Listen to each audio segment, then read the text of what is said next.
Саламатсыздар ма, 2 сынып оқушылары? Бүгін дүниетанудан 15 және 18 сабақтар аралығын орындайтын боламыз. 15 сабақ Қазақстан Республикасының туы, елтаңбасы, гимні. Еліміздің мемлекеттік рәміздерінің маңызын білетін боларсың. Мемлекеттік рәміздерді қандай жағдайларда қолданатынын білесің. Ақмарал, ту, елтаңба, гимн елдің тәуелсіздігін білдіретін мемлекеттік символдық белгі. Мұндай белгілер елдің өмір салтын, өзіндік ерекшелігін, арман мұратын сипаттайтын бейнелер. Арман. Мемлекеттік рәміздердің өзіне тән бекітілген анықтамасы бар. Мемлекеттік туымыздың түсі көк. Ол Қазақстан халқының ашық аспан астында бейбіт өмір сүретінін бейнелейді. Тудың ортасында шуақ шашқан күн бар. Оның астындағы алтын түсті қыран азаттығымыз бен еркіндігіміздің нышаны. Мемлекеттік елтаңбамыздың ортасында қасиетті шаңырақ бар. Ол бір шаңырақ астында достық пен татулықта өмір сүріп жатқан Қазақстан халқының бірлігін айғақтайды. Міне мына суретте балалар Ақорда президент резиденциясының ғимаратындағы мемлекеттік рәміздер. Қазақстанның мемлекеттік туы халықаралық жиындарда еліміздің бет-бейнесін айқындайды. Халықаралық жиындар дегеніміз басқа мемлекеттермен жасалынған жиналыстарда айтамыз, және сол жердегі міне әртүрлі мемлекеттің туларының қатарында біздің Қазақстанның да туы бар. Ал соңғы суретте Қазақстан Республикасының мемлекеттік гимнін орындау сәті. Біз мемлекеттік әнұранымызды орындаған кезде оң қолымызды жүрек тұсымызға қойып орындаймыз, балалар. Келесі Қазақстан Республикасының мемлекеттік символдарын қолдану тәртібі Қазақстан Республикасының мемлекеттік рәміздері туралы заңында жазылған екен. Рәміздерді құрметтеу, туған жеріңді сүю, бағалау деген сөз. Сондықтан әр азамат өз елінің рәміздерін мақтан тұтады. Ол халықтың бойына күш-қуат, рух береді. Міне балалар, сөйлемді толықтырып дәптеріңе жаз дейді.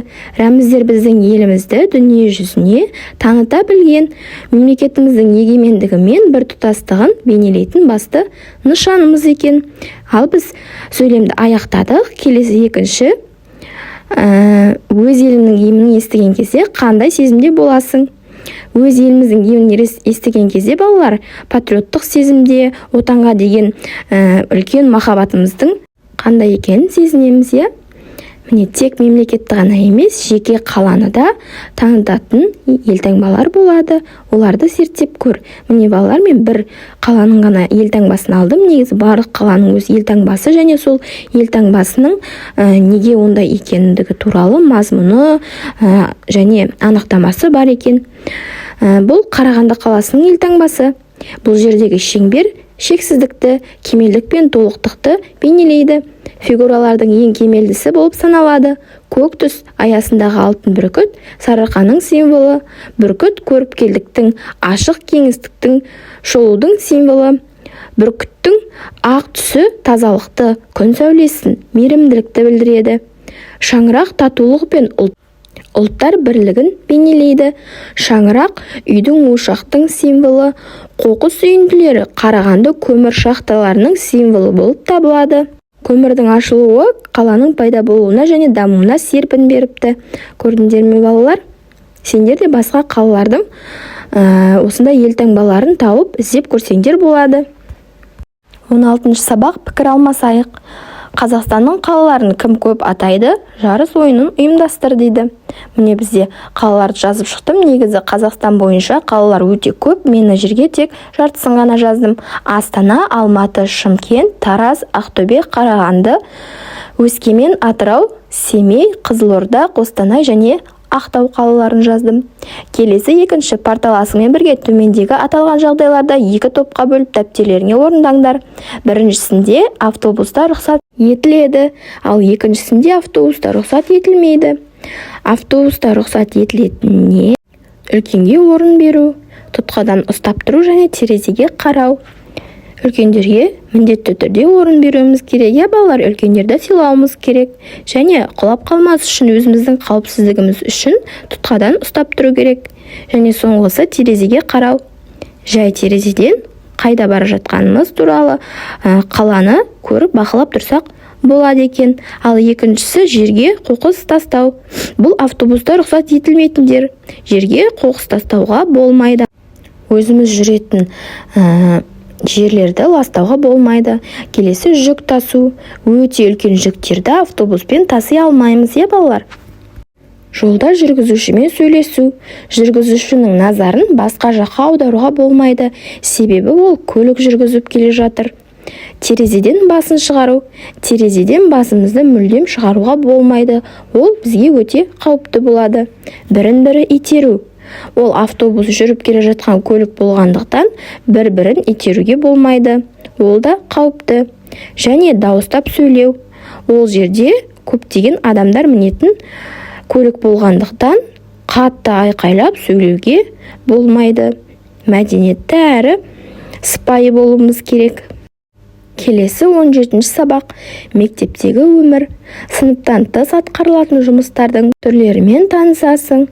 Мектептегі қауіпсіздік ережелері туралы білесің.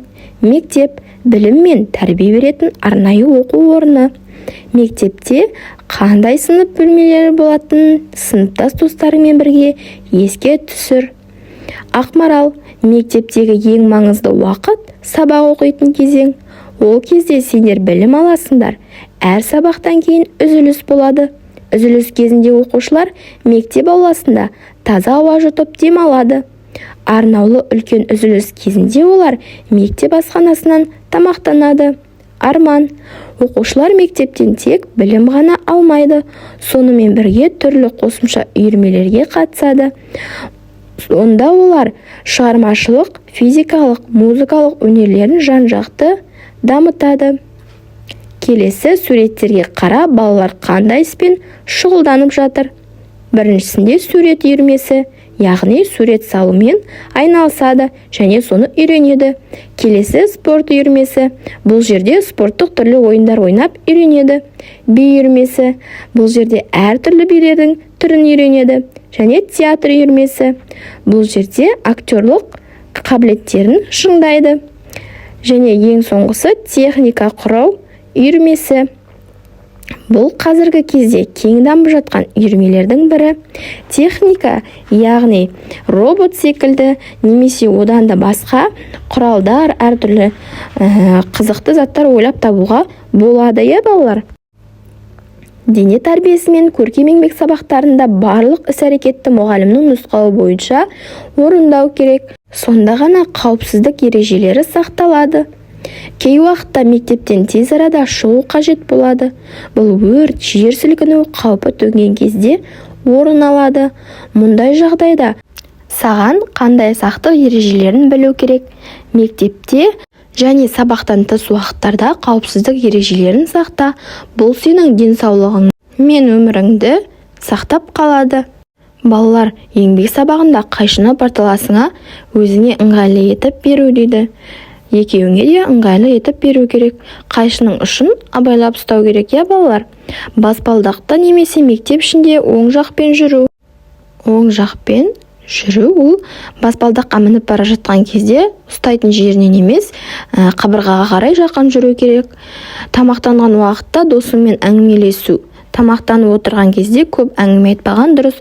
Ол кезде тамақтану керек, Спорттық жаттығуды жасағанда пайдаланатын құралды ұстазымыздың рұқсатымен қолдану керек. Үзіліс уақытын дұрыс пайдаланып, сабақтан кешікпей сыныпқа оралуымыз керек. Сыртта жүріп алмай, тезірек сабаққа келу керекпіз. 18-ші сабақ. Дұрыс тамақтана біл. Адам ағзасына пайдалы және зиянды тағамдарды ажырата білуді үйренесің. Ақмарал. Денсаулық пен ақыл-ойымыздың жақсы жетілуі үшін дұрыс тамақтана білуіміз керек. Біздің тағамымыздың құрамы ақуыз, май және көмірсулардан тұрады. Сүт тағамдарында ақуыз көп. Ақуыз бұлшық еттер мен сүйектердің құрылыс материалы сияқты. Егер сенің тағамыңда ақуыз жеткілікті болса, сен тез өсесің. Суреттерге қара, қандай тағамдардың құрамында ақуыз бар. Бұл суретте сүттің және де ірімшіктің құрамында ақуыз бар. Арман. Май және көмірсу ағзадағы жасушалардың түзілуі кезінде қоректік заттардың рөлін атқарады. Көмірсу өсімдік тектес азық-түліктерде кездеседі. Ол адам ағзасында ақуыз бен майдың дұрыс алмасуы үшін қажет. Жасуша өз бетінше тіршілік ете алатын ұсақ бөлшек. Адам ағзасы көмірсулардан қажетті қор жинай алады. Егер ағзада көмірсу көп болса, адам соғұрлым төзімді болады. Суреттерге қара, қандай тағамдардың құрамында көмірсулар бар. Көмірсу өсімдік тектес тағамдардың құрамында болғандықтан, мына жерде көкөніс пен жемістердің құрамында көмірсулар бар екен. Келесі ақмарал. Май ағзамызға жылу мен күш-қуат береді. Ол бізге оқып, білім алуымызға көмегін тигізеді. Суреттерге қара. Бұл жердегі тағамдардың қайсының құрамында май бар? Міне, май деп жазып қойған, иә, бізге майдың құрамында, қаймақтың құрамында майлар бар екен. Арман. Біздің ағзамызға минералды тұздар мен дәрумендер де керек. Жеміс-жидек пен көкөніс дәрумендерге өте бай. Сондықтан бұл өнімдерді біз жиі тұтынуымыз керек. Адам ағзасына зиянды тағамдарда кездеседі. Олар құрамына май, тұз, жасанды тағамдық қоспалар көп те дәрумендері аз болады. Ал енді балалар, тамақтану пирамидасын көрейік. Ең астыңғы жағында нан және сүт ботқасы. Одан соң жеміс жидектер. Одан кейін ет, балық, жұмыртқа және сүт. Ең жоғарғысында өсімдік майы, сары май, тұз, қант және тәттілер болады екен. Адам ағзасына дәрумендер жетіспегенде әлсіздік, ұйқышылдық, бас ауруы, терлегіштік, жүрек айнуы орын алады екен. Жарайсыздар балалар. Маған тіркелуді ұмытпаңдар. Сау болыңдар.